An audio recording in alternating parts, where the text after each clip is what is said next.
Vamos con otro tema. Hace exactamente un año estalló el conflicto entre Rusia y Ucrania, el 24 de febrero de 2022, cuando Vladimir Putin lanzó su operación militar a gran escala.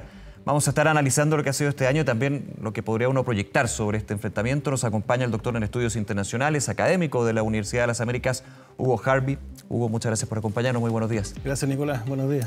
A ver, hay muchísimo que analizar, digamos, pero ya que se cumple un año, desde las perspectivas que se podían dar hace un año o los primeros días o semanas respecto a este conflicto, en algún minuto se hablaba desde la intención rusa, y más que intención, desde la mirada rusa de que fuera un conflicto muy corto, rápido, intenso y que finalmente fuera una victoria para Rusia. Eso no se completa y estamos a un año. ¿Ha ido cambiando esto? ¿Cuál es tu mirada al respecto sobre esta invasión? Sí, bueno, efectivamente. En primer lugar, lo que hay que considerar es que las guerras, los conflictos son fenómenos políticos y el instrumento militar es un instrumento más dentro de varios. Y el conductor político, el presidente de algún país, para decidir entrar a una guerra o agredir a un país, se fija objetivos políticos. Y en este caso el objetivo político era desnazificar Ucrania, es decir, sacar a Zelensky del poder e instalar un gobierno prorruso, sí, y desmilitarizar Ucrania, que era derrotar las Fuerzas Armadas o forzar una deserción. Esta decisión la tomó Putin con una información que estaba un poco errada, porque en estos regímenes autoritarios los equipos asesores empiezan a decir lo que quiere escuchar el líder. El yes man. El yes man. Empiezan a configurar lo que se llama el pensamiento grupal, y empiezan a asesorar de esa forma. Nosotros vimos 2 días antes de la invasión, en una reunión televisada que hizo Putin, que empezó a llamarle la atención a su jefe de inteligencia en público. Sí, claro. Y él empezó a balbucear porque no le dijo lo que quería escuchar. Eso, en cierta parte, pasó con el informe de inteligencia que hizo el 5º directorio de inteligencia de Rusia, donde le señalaba algunas cosas que eran ciertas. Por ejemplo, que Zelensky no gozaba de apoyo popular, y que la población ucraniana no iba a estar en condiciones de asumir la defensa de ellos mismos y movilizarse militarmente. Claro. Bueno, esto fue leído de determinada forma como una foto, no como una foto del momento, sino como algo que se iba a mantener en el tiempo, y se decidió atacar. Como un flanco de debilidad, digamos, para poder sostener esta invasión. Claro, para poder lograr lo que se planificó, que fue una guerra de 4 o 5 días. Ya. Y esos 4 o 5 días se inició por 4 frentes, digamos, uno desde Bielorrusia, otro desde el sur, otro desde el norte y otro desde el este.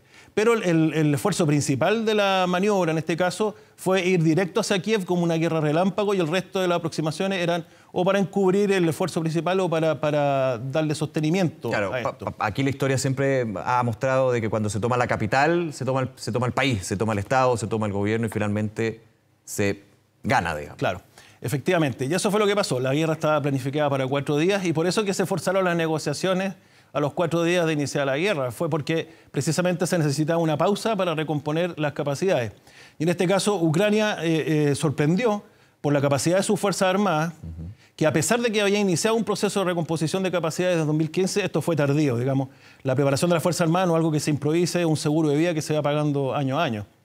Y en este caso respondieron las Fuerzas Armadas no para lograr disuadir el ataque, sino que para irlo encauzando a los centros poblados y detenerlo a 20 kilómetros de Kiev. Déjame detenerme un segundo ahí, creo que es súper interesante eso, en la recomposición y el repotenciar lo que era la capacidad militar de Ucrania desde 2015. Es un buen dato porque uno pensaría desde siempre la mirada disuasiva que puede tener el potenciar, por ejemplo, el poder militar. Aquí, más que disuasivo, uno entendería eventualmente proyectando lo que podría ser el ingreso, la invasión de Rusia, que finalmente se concretó. Claro, un poco poder disuasivo podría haber tenido. Sí. Lo que pasa es que las capacidades militares de Ucrania no estaban bien preparadas hasta 2014, porque Reino Unido, Estados Unidos y Rusia se habían comprometido de respetar su integridad territorial de otras agresiones, y por eso que Ucrania accedió a entregar el potencial nuclear que tenía cuando se desintegró la Unión Soviética. Y eso no se cumplió. Y el año 2014 fue sumamente fácil para Rusia anexarse la península de Crimea, en primer lugar porque estaba desvinculada geográficamente, básicamente, pero también porque el Estado ucraniano no tuvo la capacidad para irradiar el sentimiento nacionalista hacia Crimea y hacia los oblasts que se encuentran en el este. Entonces, por eso fue fácil, digamos, empezar de facto a tener el control a partir de 2014 del este de Ucrania también. Entonces, la capacidad militar que tenía Ucrania y que empezó a trabajar desde el año 2014, no llegó a tiempo a disuadir el ingreso. Y ya entrando las tropas y los bombardeos rusos, empezaron a encauzarlo a donde el combate iba a ser más difícil, que era en sectores urbanos, donde se necesita más superioridad y donde es más fácil, digamos, contener columnas de tanque. Ya el tanque en sectores urbanos ya no tiene mucha efectividad. Entonces, a lo que voy, que estas capacidades de Ucrania, con la ayuda de la población y todo esto catalizado por el liderazgo de Zelensky, permitieron que a los 4 días se detuvieran las operaciones, que tuvo que reorganizarse Rusia y que después empezaron contraofensivas de parte de Ucrania. Dame un segundo ahí. Estamos hablando de los primeros 4 días, para hacer un poquito también la mirada histórica. Luego, muchos dicen, bueno, pero también hay que considerar que Ucrania se ha valido de los recursos bélicos, pero también recursos monetarios que se entregan desde países de la OTAN. Recordemos que la OTAN no ha intervenido directamente con tropas propias, digamos, de los países, pero sí con recursos, y también Estados Unidos. Si consideramos que a los 4 días se tiene que negociar, yo no pensaría que se hace para recomponer las fuerzas, es porque efectivamente aquí se estaban usando solamente recursos de Ucrania. No habrían llegado, o uno pensaría, el grueso que ahora se ve en términos de la entrega de ayuda por parte de los países europeos y también Estados Unidos. Claro, o sea, el apoyo hoy en día está súper resoluto por parte de la OTAN, pero esto ha ido aumentando a medida que ha ido pasando el tiempo. Claro. En una primera fase, el único país que reaccionó básicamente fue Estados Unidos, el Reino Unido y Francia, pero por asuntos domésticos, sí. Y Alemania, porque de cierta forma siente un liderazgo, y ahí Alemania decidió aumentar su inversión en defensa. Pero ahí en adelante lo único que se ha hecho, o lo que se ha venido haciendo, es reaccionar a distintos avances que ha tenido Rusia en el terreno y las conquistas que ha realizado y los armamentos que está ocupando.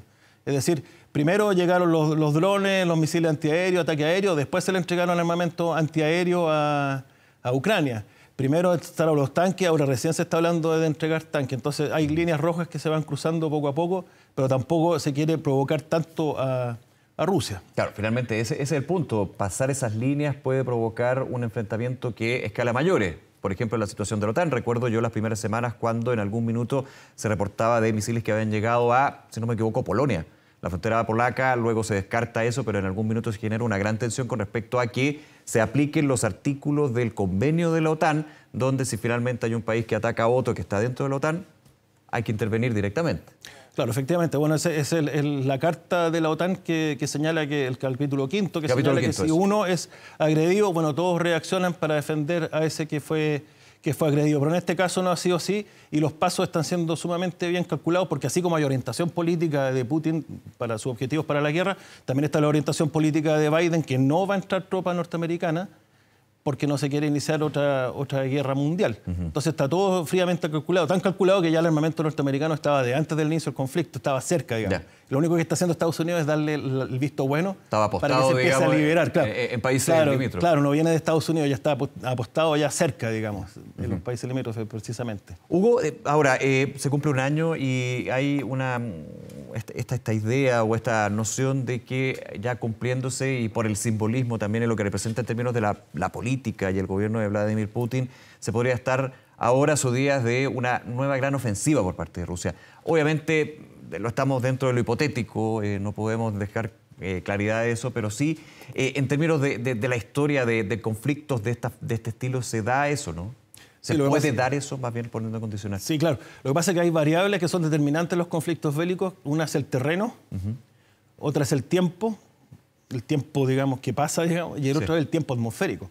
Por lo tanto, no es que porque se cumple un año de manera simbólica, podría ser, pero no es que porque se cumple un año va a haber una contraofensiva. Lo que no está es por pasando, la conmemoración, digamos. No, lo que está pasando es que ya empieza la primavera y es una época propicia para poder realizar maniobras. Por eso que vimos una parálisis en las operaciones, que fue el invierno, que es sumamente crudo, donde no pueden avanzar carros blindados, vehículos, tampoco se le hace sumamente difícil. Y por eso que vimos en la guerra mucho tiempo con ataques de misiles y drones suicidas que iban afectando la infraestructura crítica que apoya a la población, porque Rusia se dio cuenta que gran fuerza de lo que está haciendo Ucrania proviene de la voluntad de lucha de su población, y eso es lo que intenta milanar. Debilitar a la población civil, porque dejándola sin electricidad. Claro, como la guerra es un fenómeno político, va a llegar un momento, y por eso que Ucrania no tiene tiempo, va a llegar un momento que la gente de la población va a estar extenuada y va a forzar una salida pacífica de esto. Claro, porque el nacionalismo puede llegar hasta un punto, pero finalmente cuando uno no tiene electricidad, no tiene alimento, cuando está acogotado, digamos, eso obliga a los gobiernos a terminar sentándose en la mesa a favor de quien tiene el sartén por el mango, digamos. Claro, efectivamente. Por eso, dentro de los análisis que se hacen, que en este caso yo creo que fue acertado, pero después de la guerra, es que la fuerza de Ucrania proviene de la voluntad de lucha que fue catalizada por Zelensky. Por eso que están minando esa voluntad de lucha. Ahora, en términos de llegar a las conversaciones, ahí estamos en un punto de no retorno, digamos, o que no quieren avanzar las negociaciones porque Rusia no puede retirarse de la guerra con las manos vacías.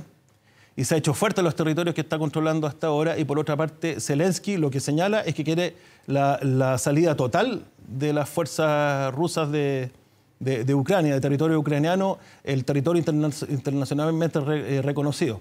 Ahora, cuando uno analiza otras negociaciones anteriores, con base histórica, que es la base de las relaciones internacionales, uno podría imaginarse que ya algunos países de Occidente o Estados Unidos están presionando a Zelensky para que se siente y acepte, por ejemplo, perder Crimea, que ya no la tiene de facto desde 2014. Claro, desde lo práctico ahí. Hugo Jarvi, se nos acaba el tiempo, pero muchísimas gracias nuevamente por acompañarnos. Gracias por la invitación. Que esté muy bien, buen día. Gracias.